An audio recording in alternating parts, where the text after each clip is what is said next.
Risk disclosure on derivatives. तो आप लोग देख रहे हैं ये 1 2 3 4 4 पॉइंट्स हैं। ठीक है, मैं बारी बारी से इनको समझाता हूँ आपको। ठीक है, इन पॉइंट्स का मतलब क्या है।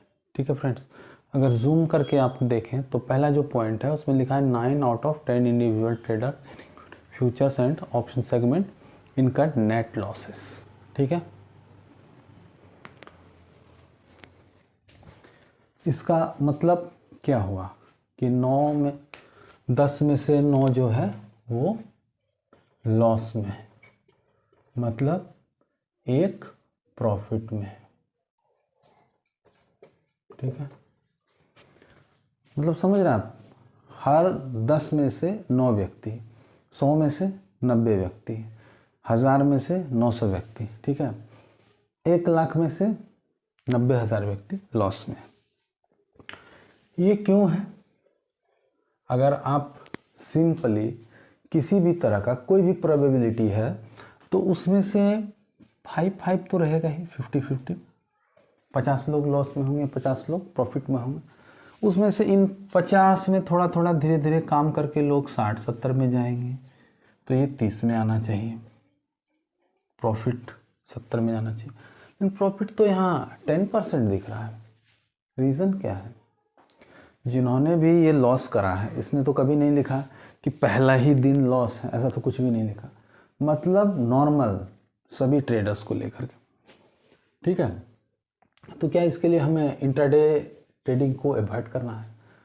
दोस्तों, अगर इंट्राडे ट्रेडिंग आप ठीक से नहीं करेंगे तो रिज़ल्ट इससे भी बुरा हो सकता है, और ज़्यादा से ज़्यादा कुछ नहीं, आपका पूरा पूरा कैपिटल लॉस हो सकता है, आप नेट माइनस में आ सकते हैं, आप कर्जे में जा सकते हैं, आपके साथ बहुत सारी घटनाएं हो सकती हैं। अब जो दूसरा पॉइंट है उसको देखिए। अब सेकंड पॉइंट है, on an average loss makers registered net trading loss close to 50,000। ठीक है, जो लॉस मेकिंग ट्रेडर्स हैं ये 9 लोग, ये एवरेज 50,000 रुपया लॉस कर रहे हैं। अब देखिए, ट्रेडर्स जो है एक तो 10 में से 9 लॉस कर रहे हैं, और उस 9 में भी सभी 50,000, मतलब 9×5 = 45, 4.5 लाख रुपया।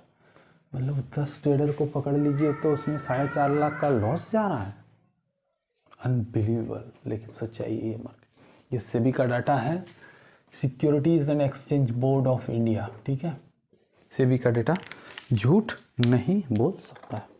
ठीक है, इसकी फुल एंड फुल गारंटी है। ठीक है, अब देखिए इसको हम लोग,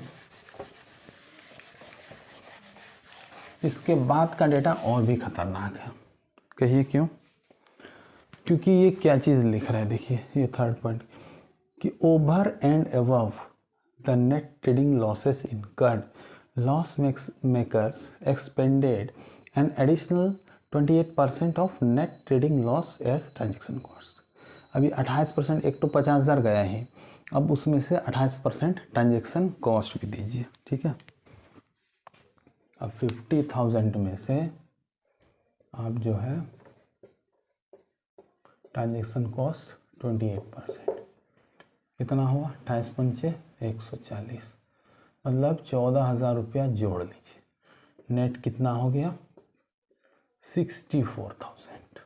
अब कहानी देखिए कितनी बड़ी हो गई।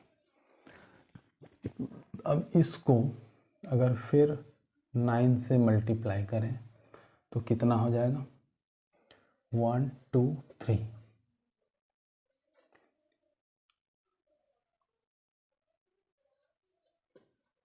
5,76,000। सोचिए 10 आदमी, हर एक 10 आदमी में से 9 आदमी 6 लाख रुपया लॉस कर रहा है।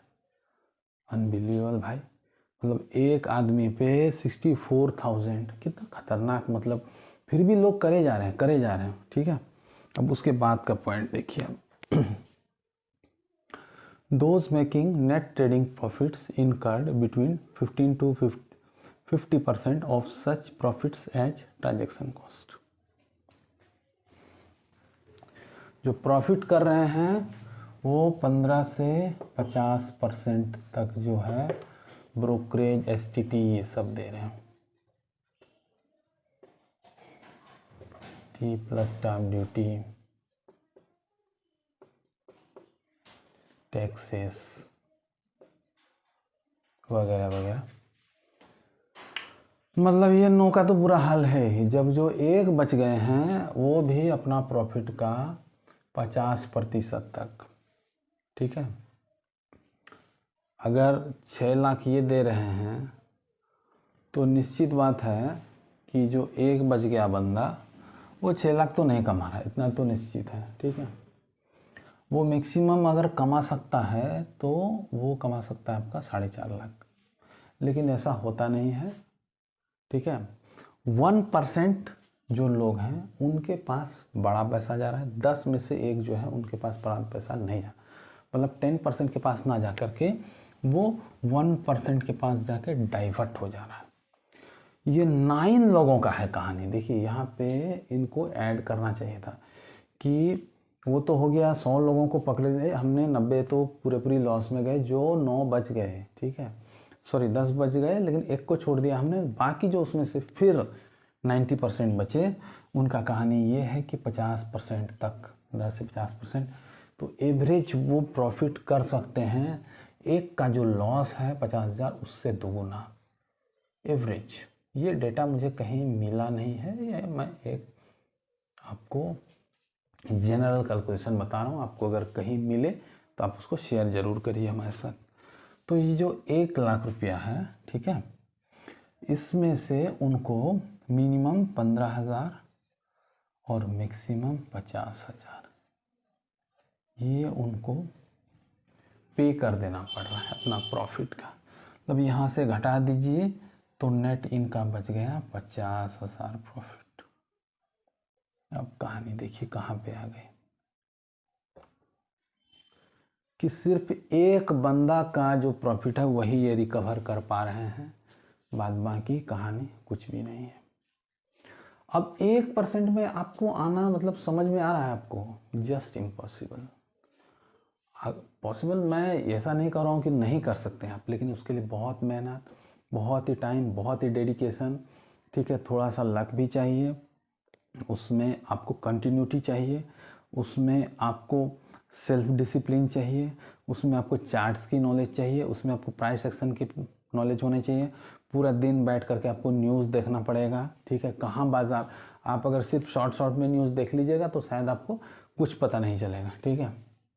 तो ये सब चीज़ें देखने के बाद आप खुद से डिसाइड करिए कि क्या आपको इंट्राडे ट्रेडिंग करनी है या फिर नहीं करनी है।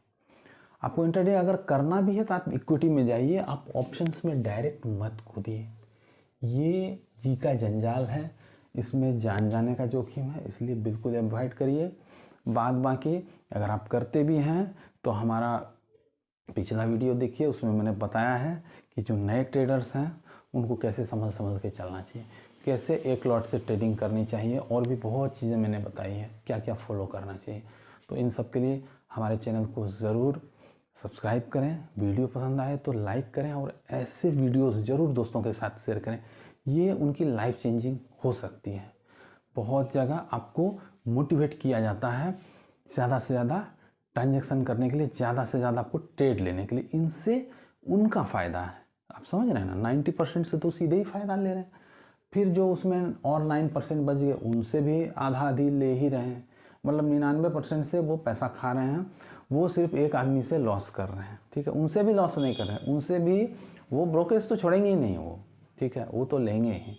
तो इसलिए दोस्तों आप लोग संभल कर ट्रेडिंग करिए, मेरी शुभकामनाएं आपके साथ हैं। कभी भी कोई समस्या हो कमेंट बॉक्स में ज़रूर बताएं, मैं सीखता भी हूँ और सिखाता भी रहता हूँ। I am a stock learner, ठीक है, मैं स्टॉक मार्केट का लर्नर हूँ। Thank you friends.